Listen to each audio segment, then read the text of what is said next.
পৃথিবীর সকল বিনোদনের যেখানে শেষ, বাঙালিদের বিনোদন সেখান থেকেই শুরু। পুরো পৃথিবীতে বিনোদনের যেখানে ঘাটতি পড়ে দেব, ওখান থেকে বাঙালিরা মনে করছে তাদের বিনোদন শুরু করব। মাঝে মধ্যে মনে হয় যে আমরা আসলে ব্রিটিশদের কাছে মুক্তি লাভ করি নাই, বরঞ্চ ব্রিটিশরা আমাদের ফোংডামি বুঝবার পরেই তারা আমাদের কাছ থেকে মুক্তি লাভ করছে। বাবুরে, এই কিছু দায়িত্ব লই লইছে কিছু আরাহন্দাইনা সাংবাদিক। তাদের কাছে যদি সুযোগ থাকতো, তারা রোজ হাসরের ময়দানে যায়, মাইক একটা যায়, ইন্টারভিউ লিতে যায়। আপনার অনুভূতি কি?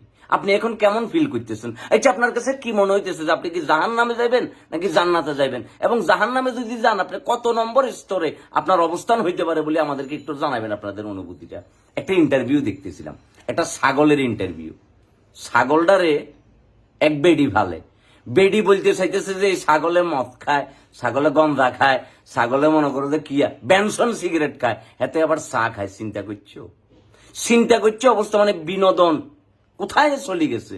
কদিন পরে পাবনার লোকরা আস্তে করে হসপিটাল বাড়িব, আর আমাদেরকে দেখা যাবো কর্তৃপক্ষ দড়ি দড়ি পাবনার হসপিটালের ভিতরে ঢুকাইতেছে। কারণ আমরা আর বেশি দিন বাইরে সুস্থ থাকবার মতো কোনো অবস্থা নাই।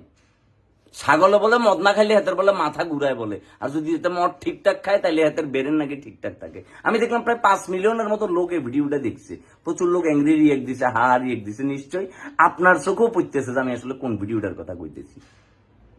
যেই বেডি নাকি এই ছাগল জাতুন কিনছে, হেতে নাকি আগেই কই দিছে যে বাবুরে আমাদের ছাগল কিন্তু মদ খায়, নিয়ম করি তাও গানটা ধোঁয়া না দিলে হাতের বলে ঘুমাইয়ে না। 19টা নাকি বাচ্চা আসছিল, বাচ্চা বিয়েতে হ্যাঁ হয়ে গেছে পাগলের নাকি প্রেম করিবার ইচ্ছে। মাবুদ, এটা চিন্তা করা যায়? আরে ভাইয়া, পৃথিবীতে তোরাই তো লাইফ কাটাইতেছ। আমরা তো আসতে গেলে কারওয়ান বাজারে কাঁচামরিচ আর তরমুজ বিক্রি করি, বলে আমাদের তো পৃথিবীতে আর কোনো কাজ নাই। তো হিয়েলে বললাম যে পৃথিবীর সকল কমেডির একমাত্র সদর দপ্তর হয়েছে এই দেশ। এই দেশে এহেন কোন জাতের মানুষ নাই যে আপনি সেটা পাইতেন না। সকল রকমের মানুষ আছে। কেউ বই বিক্রি করতে যায় বারামি করতেছে, কেউ মোটিভেশন দিতে যায় বারামি করতেছে, কেউ কাজ করতে যায় বারামি করতেছে, আর কেউ ইন্টারভিউর নামে যা যা করতেছে ওইটার বলার কোনো অপেক্ষা রাখে না। চিন্তা করছেন অবস্থা? যে জিনিসটার লাই সরকার বলেন রাষ্ট্র বলেন এত যুদ্ধ করে যাইতেছে কিভাবে মাদককে নির্মূল করব, আর হেভিডির ছাগল হিয়ানে নিয়মিত সাপ্লাই বলে সবুজ পাতার সাপ্লাই, আর লাল পানি আনন্দ পানির সাপ্লাই না দিলে বলে ওই ছাগলের জীবনে আনন্দ আসে না। ছাগল নাকি তখন ডিপ্রেশনে পড়ে যায়, ছাগলের নাকি ডায়রিয়া হয়, রানীক্ষেত মুরগিওয়ালার মতো ছাগলের নাকি মাথা মোথা ঘুরায়, হাতে নাকি মানুষের গুতা দেয়। কোথায় আসছি তাইলে আমরা আলটিমেটলি কোথায় যাইতেছি?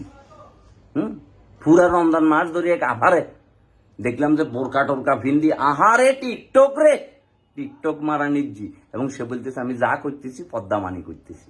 আর আরেক হুজুর হিন্দি আসি বলতেছে দেখি একটা নারীকে দেখে আপনার মনের ভেতর যদি শান্তি আনন্দ কাজ করে, that's enough for you my brother. কি শিক্ষা দিতেছে? আরেকজন আসি বলতেছে কয় নাচা যাবে, কিন্তু নোরা ফাতেহির মতো ডান্স করা যাবে না, সানি লিওনের মতো নাচা যাবে না। হুজুর, নোরা ফাতেহি যে এমনি করে হাসাইটা তুলি উঠতে না আসে, এটা আপনি কিভাবে দেখলেন? আর সানি লিওনিকে আপনি কিভাবে ছিলেন? হ্যাঁ, অবশ্যই ইন্টারনেটের যুগ, শেয়ারে বই বিরাট বড় ফতুয়াদি। আপনিও যাই আসতে করি মনে ভিপিএন লাগাই বিদেশে ট্রাভেল করেন কেন? ভিসা পাসপোর্ট ছাড়া লাইফ তো আপনারাই কাটাইতেছেন। আমরা তো আইছি ভোটার আইডি কার্ড ঠিক করতে, জন্ম নিবন্ধন সংশোধন করতে, আর পাসপোর্টের নামের কারেকশন করতে। আর মাঝে মধ্যে যদি আরো বিপদ লাগি যায়, তখন আমরা ড্রাইভিং লাইসেন্স ঠিকঠাক করি, প্যাসেঞ্জারের সিটে বই থাকি।